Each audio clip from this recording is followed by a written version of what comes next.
Hello. Thank you everybody for joining us. We're here with Orsola Casagrande, the co-editor of Kurdistan Plus 100. I'm very happy to have her with us today. My name is Rob Page. I'm the founder of Common Press. And so, Orsola, Kurdistan Plus 100.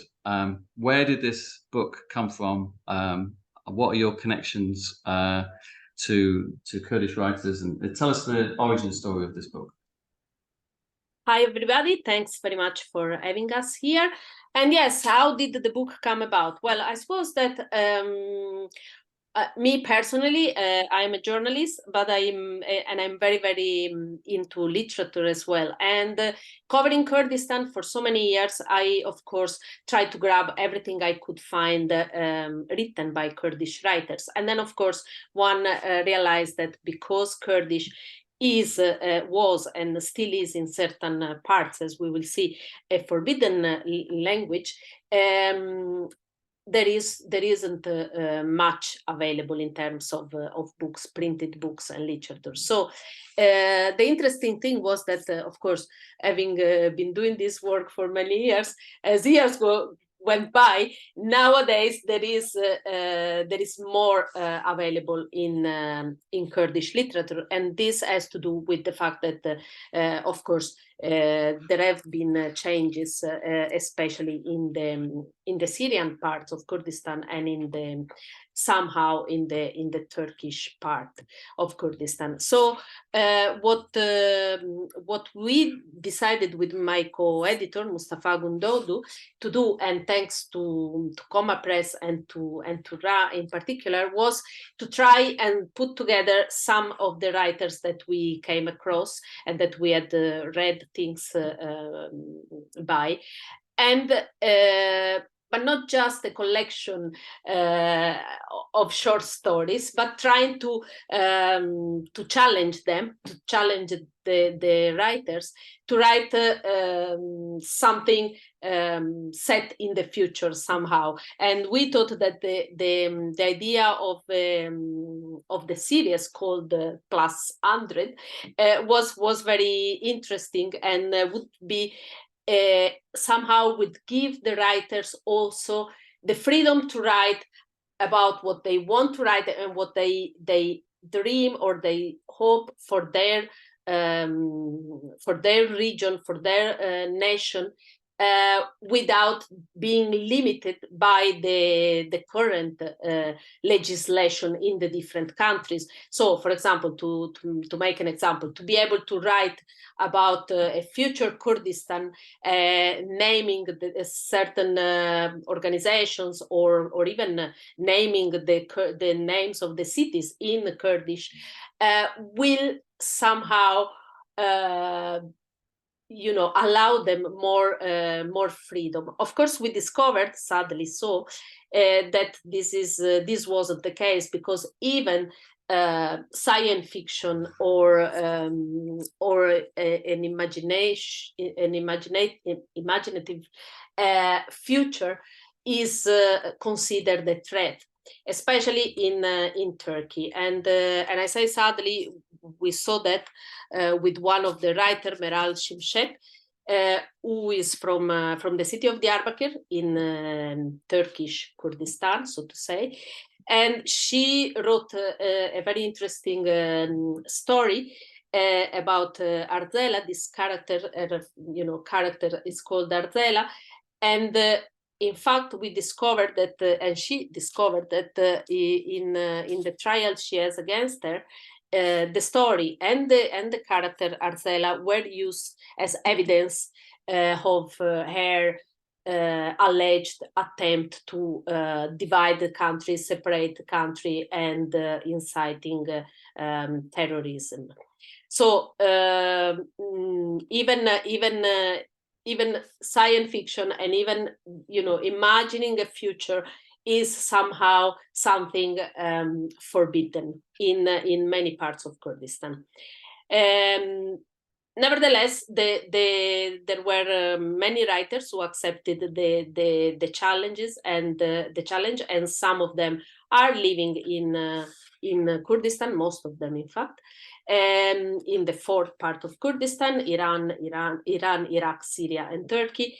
And yes, one of the writers, as you might know, is Selahattin Demirtas, who was the co-president of the HDP, the legal and freely elected political party, and a legal and freely elected MP.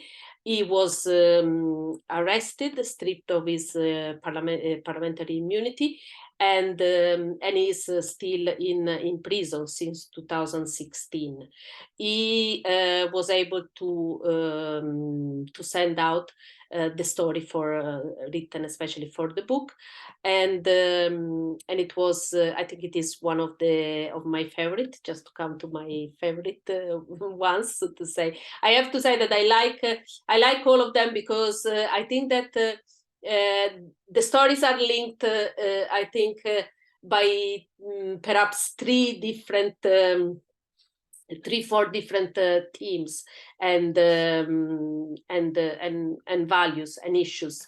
And one is hope, which is heavy in Kurdish, in the Kurdish language. And I think that it is one of the most striking characteristic of the book, because despite of the suffering and despite of the war, despite of the repression, there is always, and you can always find hope in these stories. The other element, if you like, is what in Kurdish is called berhuedan, which is resistance. And again, the resistance is one of the characteristic and of the marks of the people of Kurdistan. And linked to these two, hope and resistance, is memory. And it's the importance of memory, of the past, of the history, a memory and a past and a history which has been maintained through, especially, as I was saying in the beginning, oral tradition, because the language was forbidden for so many years in most parts of Kurdistan. So memory, but memory never kind of nostalgic, but memory to build and to imagine a new future and a new way of coexisting and living together. Because we have to say that, I mean, if there was at the beginning, there was the idea of creating or establishing a new, like, Kurdistan state, Kurdish state.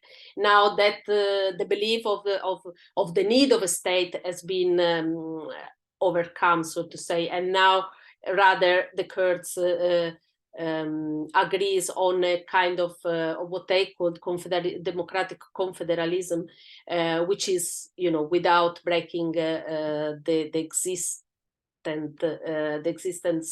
existing state, but rather promoting coexistence within and a plurinational state. And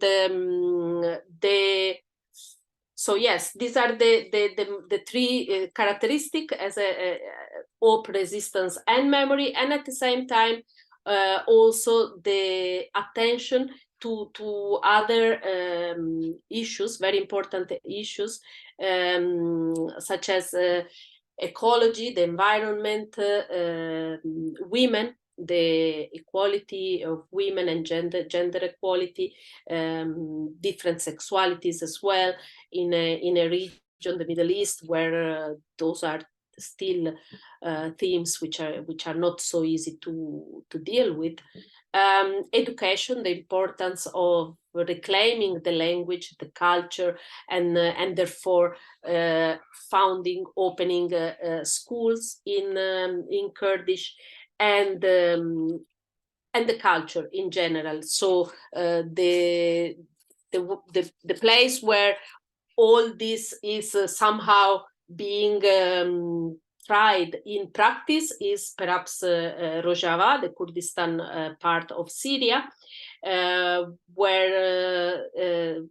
where all this new idea and this new governance is trying to be implemented, despite the attacks by Turkey, especially. And I think that it is a very interesting experiment.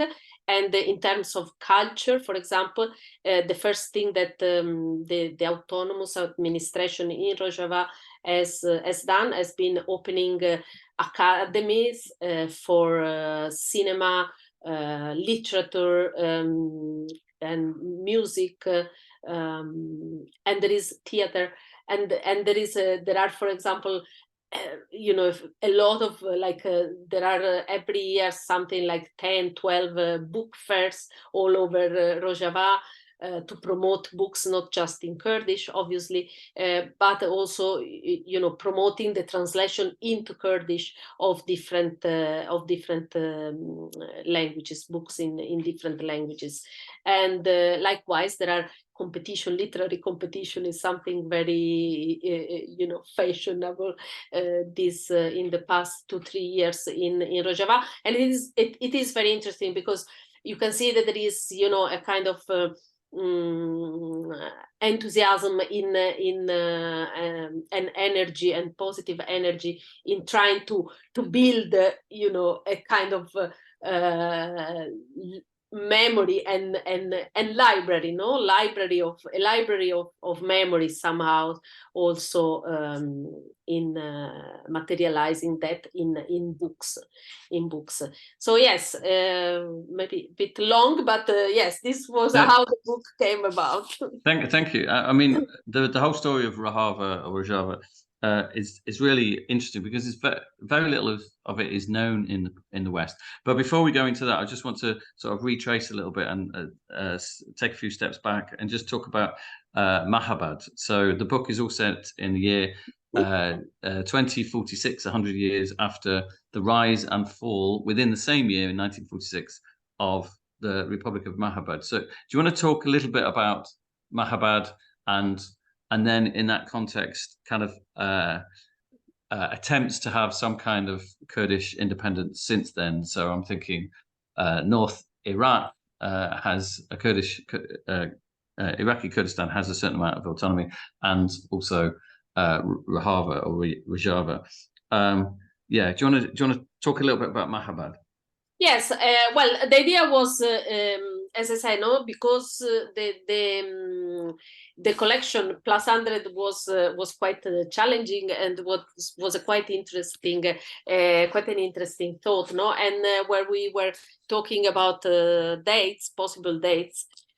Of course, I mean, the 22nd of January 1946 was the date that immediately came to mind, because it was the first attempt, successful attempt to some extent, for the Kurds to have a republic. It was in Iran, in this actual state of Iran. And it was led by a group of people, of Kurdish people, led by Qazi Mohammed. And Qazi Mohammed had even written, somehow some kind of constitution or the rights of Kurds, which are very much, the rights that have been that the Kurds have been demanding since Mahabad.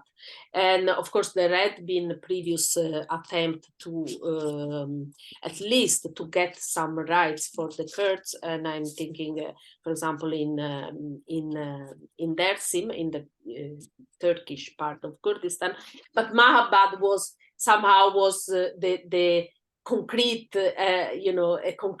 something concrete, and with the proper proclamation of the republic. It was short-lived, as you said, and it was crushed very, very quickly within a year. And in 1947, Qazi Mohammed and his friends were actually executed.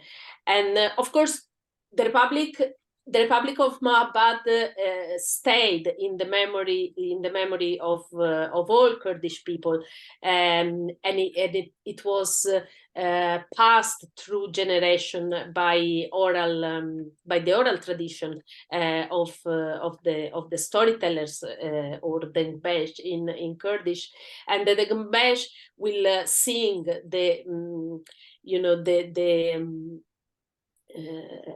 the period and the proclamation of the Republic and the action of Qazi Mohammed. So the Republic of Mahabad is something that Kurds somehow all Kurds aspire to and look at as an example and as a model. The year went by, and there were more repressions, more Sherildan, as they call it, or rebellions, all crushed by the different governments of the different states. And Iraq got its some form of independence and indeed at least autonomy, not independence but autonomy. And in the Kurdistan of Iraq, for example, there you can freely speak and even learn Kurdish at school. In Turkey, as we know, the situation is very, very bad, and repression has been very, very, very brutal, especially since 2015, when the legal party, the legal Kurdish political party entered the elections, won the elections in the Kurdish region, and was crushed by the government, by Erdogan government, who named some trustees, as they are called, basically jailed all the mayors and elected mayors and councillors from the Kurdish party, and replaced them with state appointed people. Rojava came, with as a light, as a hope in 2011 when the Syrian war started, with the Syrian rebellion started. The Kurds adopted what they call the third way, and so without standing up and countering the Syrian government, but also without joining somehow the Syrian opposition. So they decided to declare their own autonomous area in the northeast of Syria, and something somehow tolerated by the government to a certain extent, by the Syrian government, and especially because in those areas the Islamic State was very active, and you will remember that the liberation, first the occupation, and then the siege, and then the liberation of the town of Kobane in Rojava, which became a symbol because of the war against the Islamic State.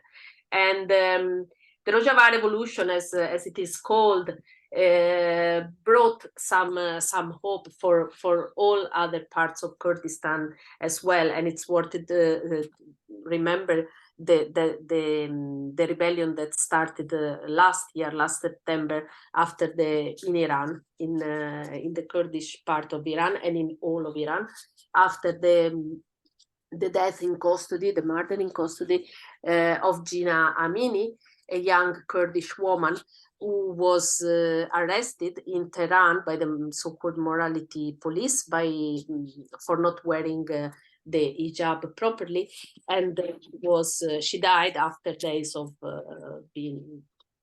torture. And after the news of her death came out of the prison, the women in Iran and in Kurdistan started, just took to the streets, and for months have been protesting all over Iran, reclaiming Jihad Azadi, the slogan which has become known worldwide, which is in Kurdish, and it's Jin woman, Jian life, and Azadi freedom. So just that it's still going on, although the media, the Western media, are not covering this anymore. So yes, that's why at the beginning I was saying hope and resistance somehow are the two main characteristic and features of the Kurdish issue and struggle, and I think that this is still the case.